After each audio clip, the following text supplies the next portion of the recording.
Chegamos a Parashá Vayikra e aqui nesse vídeo nós vamos extrair alguns ensinos relacionados com esse clímax e essa vivência entre família, né? Essa vivência entre Yosef e seus irmãos e entre Israel, Yaakov e seus filhos, e também os seus netos. Nós vamos ler aqui e acompanhar com comentários a perspectiva do Rabino Yonatan Sachs. Veja, ele comenta o seguinte, né? Que nós vamos ter agora um momento em que uma família toda se encontra, que atinge um clímax muito interessante na história de Yosef e seus filhos, né? Na única cena envolvendo os avós e netos em todo o livro de Gênesis, Yosef visita, né, Israel com seus dois filhos, Menaché e Efraim, Manassés e Efraim, e Jacó pede para que Yosef aproxime seus filhos para que ele possa abençoá-los. Agora veja como acontece esse momento, né? Isso está em Gênesis, Sefer Bereshit, capítulo 48, entre os versículos 13 e 14 e 17 e 20. E o que acontece? Veja que interessante. Yosef toma os dois filhos e aproxima os dois filhos de frente a Israel. Então, na sua mão direita está Efraim e na sua mão esquerda está Menaché. Ele está aproximando os dois de frente a Israel. Então, Israel, Yaakov, está tendo Efraim à sua esquerda e Menaché à sua direita. Os dois estão um de frente para o outro e ele está aproximando os filhos. Pegou, né? Não se percam. Israel estende a mão direita, que seria para Menaché, ele estende a mão direita sobre Efraim. Ele cruza a mão. E a mão esquerda ele estende sobre Menaché. Ele cruza as duas mãos assim. Quando Yosef viu que seu pai ia colocar a mão sobre a cabeça de Efraim, isso desagrada Yosef. Então ele segura a mão do pai, tira da cabeça de Efraim e coloca sobre a cabeça de Menaché. Então Yosef vê esse movimento, ele pega a mão do pai e coloca sobre a cabeça de Menaché. E ele diz: não, meu pai, este é o primogênito, coloque sua mão direita sobre a cabeça dele. Mas seu pai se recusou e disse: eu sei, meu filho, eu sei. Ele também se tornará um povo, e ele também se tornará grande. Contudo, seu irmão mais novo será maior do que ele, e seus descendentes se tornarão um grupo de nações. Então, naquele dia, né, Israel, com as mãos cruzadas, abençoa. Que Deus te faça como Efraim e Manassés. Assim colocou Efraim à frente de Manassés. Agora veja o que o Rabino Yonatan Sachs vai observar. Não é difícil entender o cuidado de Yosef, esse cuidado que ele teve em garantir que Israel, seu pai, abençoasse primeiro o primogênito. 3 vezes ao longo de sua vida, seu pai colocou o mais novo acima do mais velho. Então, vejam a cabeça de Yosef. Ele está vendo novamente seu pai colocar o mais novo sobre a cabeça do mais velho. Só que essas ações trouxeram muita dor de cabeça, muita tragédia. Vamos lá. O primeiro momento em que Yosef tem em sua mente é a história do próprio pai, né? Jacó, o mais novo, tenta suplantar seu irmão mais velho, Esav. Vamos lembrar da história de Yaakov e Esav, né? Perfeito. O segundo momento, Yaakov escolhe uma esposa mais nova em relação à mais velha, né? Então ele escolhe Rachel em detrimento de Leá. Isso causa um problema entre os irmãos posteriormente, entre os filhos. O terceiro momento é o momento em que ele favoreceu os filhos mais novos, Yosef e Benjamim, em detrimento dos mais velhos, Reuven, Shimon e Levi. Então, tudo isso está muito claro na cabeça de Yosef. E ele tenta evitar que isso aconteça na próxima geração, que são os netos de Israel. Então vejam, as consequências desses ocorridos que nós pontuamos são catastróficas. O afastamento de Esav, a tensão entre as duas irmãs e a hostilidade entre os filhos de Israel, né? O próprio Yosef carrega essas cicatrizes, né? Ele mesmo foi um dos que foi jogado no poço para ser morto. Então, aqui nós passamos por uma rede de pensamentos. O que passou na mente de Yosef? Será que seu pai não havia aprendido a lição? Ou pensava que Efraim, a quem Yosef segurava em sua mão direita, era o mais velho? Jacob sabia o que estava fazendo? Não percebeu que estava arriscando estender as rixas familiares para a próxima geração? Por que afinal Jacob favoreceu Efraim em detrimento a Menaché? Ele nunca tinha visto seus dois netos antes, é o primeiro encontro. Não sabia nada sobre eles. Nenhum dos fatores que levaram os episódios anteriores estava presente aqui. Então, veja, o Rabino Yonatan Sachs ele fala assim: nós não podemos ter certeza dessas explicações, né? Como muitas vezes a Torá ela tem a sua narrativa e cabe ao leitor, né, preencher os detalhes. Mas ele diz assim: esse trecho clama, né, e ele usa a palavra dos rabinos dizendo: esse trecho clama para que alguém o explique, né? Então ele diz: neste caso, sabemos que Jacob sabia apenas isto sobre seus netos. Seus nomes eram Menaché e Efraim. Essa é a única informação que ele tem sobre os seus netos. E isso foi suficiente para persuadi-lo a abençoar Efraim antes de Menaché. E agora a gente vai entender por que só os nomes persuadiu a essa bênção de forma diferente. Por quê? Pois codificado nos nomes de Yosef está a história de seus netos. Dos filhos de Yosef está a história de seus netos nos seus anos de exílio longe de Jacob.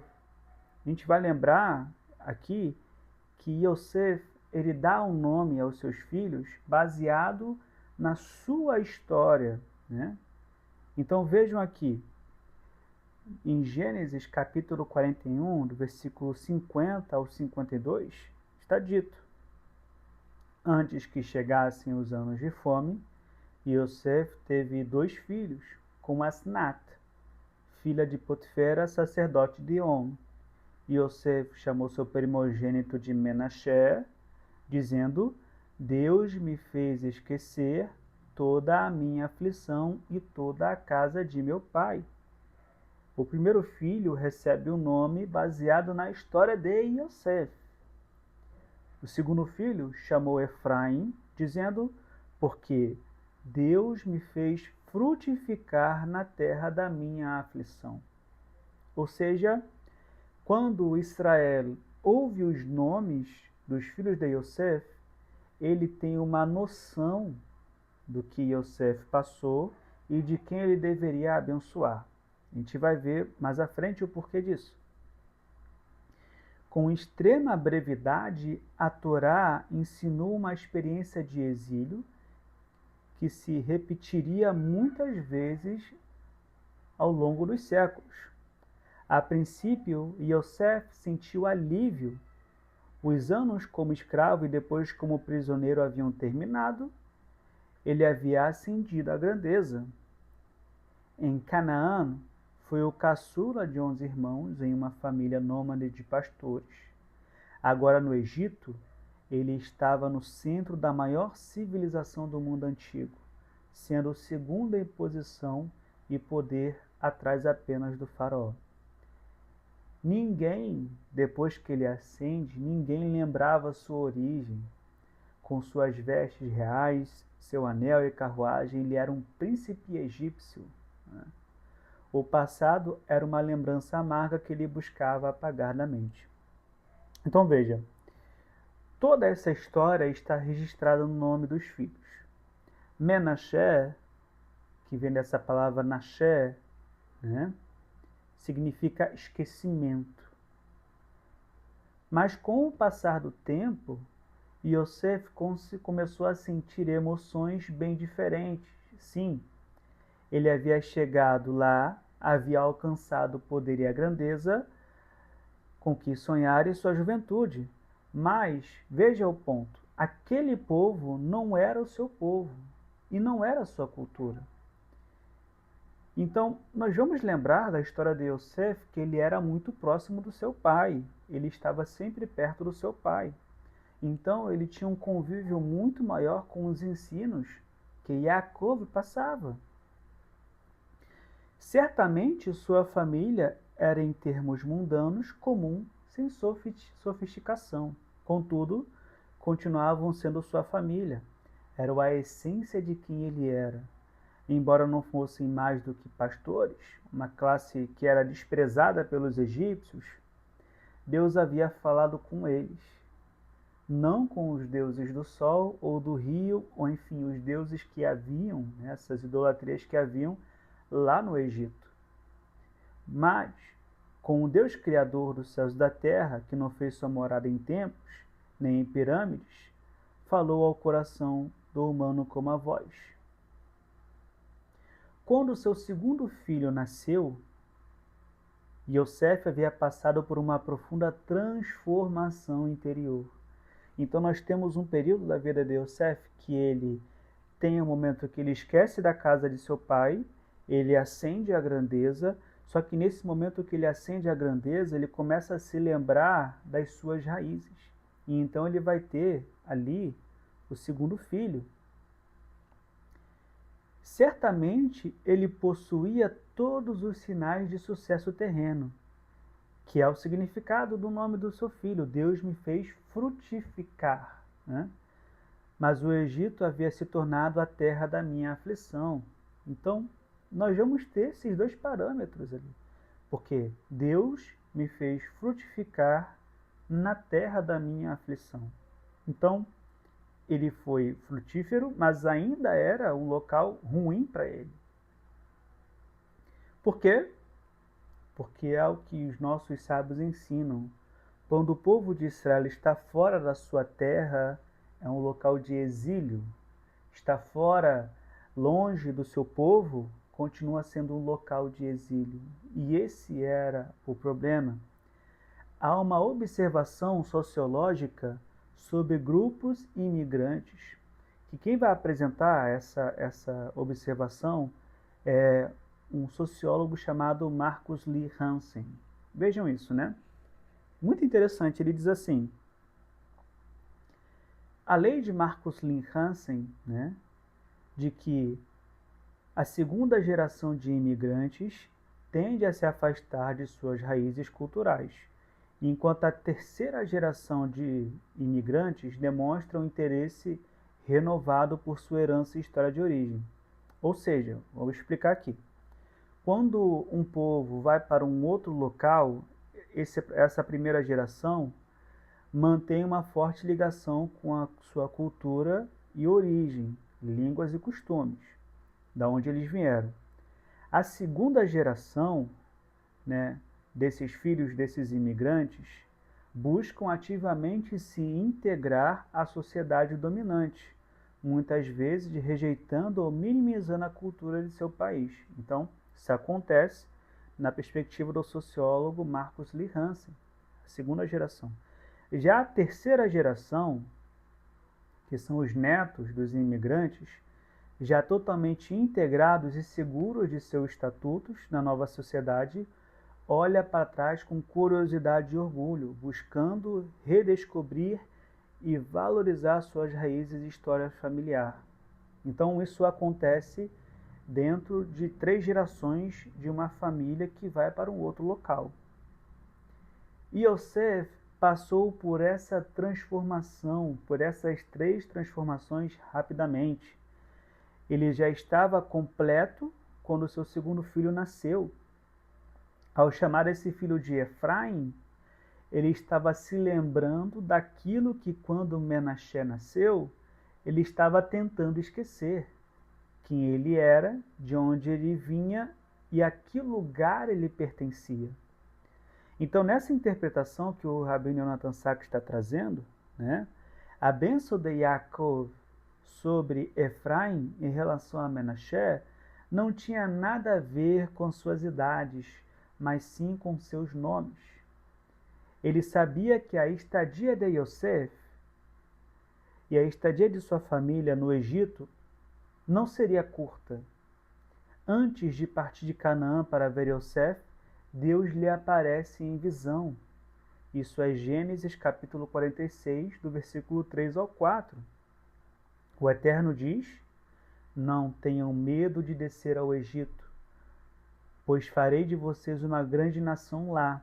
Descerei com vocês ao Egito e certamente os trarei de volta, e a própria mão de Yosef fechará os seus olhos. Então, Israel sabia, em outras palavras, que aquele era o início do longo exílio que Deus havia dito a Abraão, que seria o destino de seus filhos, uma visão que a Torá descreve como acompanhada por uma escuridão profunda e terrível. Então ele tinha a noção que a sua família iria permanecer ali por um longo tempo. Então, sabendo que aqueles eram os 2 primeiros filhos de sua família a nascerem dentro do exílio, ou seja, ele está vendo os netos, esses são os primeiros que nasceram aqui no Egito, sabendo que esse exílio seria prolongado e, por vezes, difícil e sombrio, Jacob procurou sinalizar a todas as gerações futuras que haveria uma tensão constante entre o desejo de esquecer, né, ou seja, o desejo de assimilar a cultura, se anestesiar, querer pertencer ao local, os impulsos da memória, a consciência de que aquilo era o exílio. Ou seja, aqui na Torá, na Parashá Vayikri, Israel está deixando uma mensagem para todas as gerações futuras, né?